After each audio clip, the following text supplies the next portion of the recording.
What is a contingency?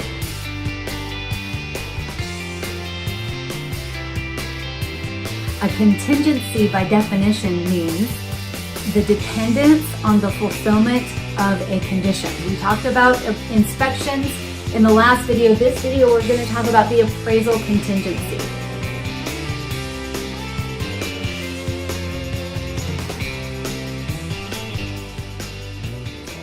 So you agree to a price, buyer and seller agree to $525,000. Now, the appraiser comes in. The appraiser is a third party. He's not related to the buyer, not related to the seller or entities that they're dealing with. The lender orders the appraisal. The buyer pays for the appraisal, but the appraiser is chosen by lottery, and that's to help protect all of us from what happened back in the crash of 07, 08, 09. And so appraisers are very careful. They're non-biased, third party. They come in and they look at many things related to the property, all the conditions of the property, what are the recently sold homes that are comparable in that neighborhood. Usually if it could be the same builder and the same floor plan, the same square footage, same amount of bedrooms, bathrooms, all that's really important. And they go through all of their calculations, and they are basically giving their educated, certified opinion to the lender or the bank, what they feel the fair market value is for that home. So sometimes there are homes that are very difficult to find comps on because they're very unique. And in that case, often, if they're really, really nice, unique homes, there are a lot of buyers that are willing to pay, kind of do a bidding war because it's just such a rare opportunity to tie up that home. But again, we've got this appraisal. So if you are depending on a loan to purchase that house, the appraisal is really important. So if that appraiser decided at $525 purchase price that, I'm not seeing it, I don't see where the kitchen is in the same condition of the one around the corner that just sold for $530,000. That one had a pool, this one doesn't. I'm only seeing, maybe the appraiser can only justify a value of $515,000. Now that doesn't happen very often, but it can happen. But if it did happen, what that would mean is that now we've got a condition here that hasn't been met. The appraisal did not come in at purchase value. So now there are several things that could happen.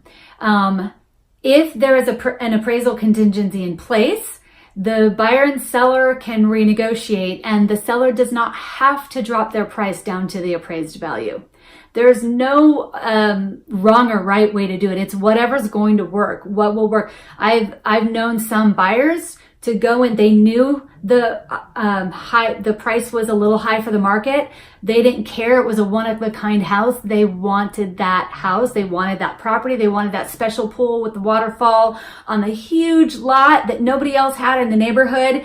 And they were willing to pay $45,000 over asking price with no appraisal contingency. So they removed that up front, which meant when the appraiser came out to appraise the home, if the appraiser appraised it low, like in this example that I'm sharing, hypothetically, the appraiser said, no, it's only worth $515,000.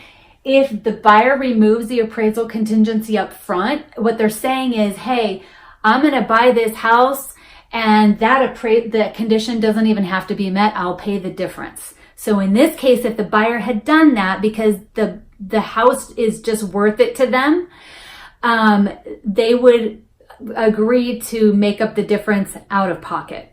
Now, not every buyer has that ability. Maybe they're setting that cash aside to do other work on the house once they get it and they can't let go of it. And then even as a seller, I tell my sellers, if you get multiple offers and it drives up the price, but none of the buyers are willing to remove that appraisal contingency, if the appraisal comes in lower than the purchase price, don't look at it as you're losing money.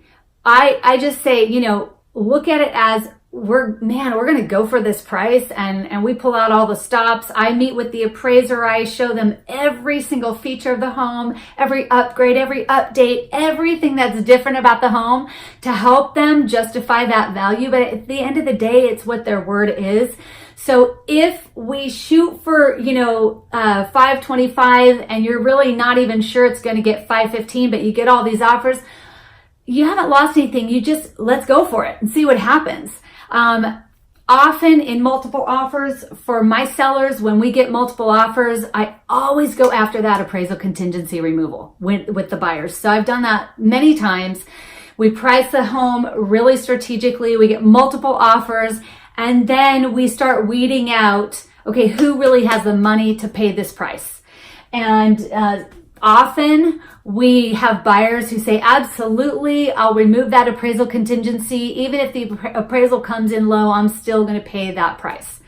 I hope that helps. Once the appraisal is all figured out and the purchase price is either good to go, sometimes it comes back higher than purchase value, which means you as a buyer have instant equity, and you don't have, the price is not renegotiated at that point. It's just on the plus side for you. So good for you. That is rare, but it has happened.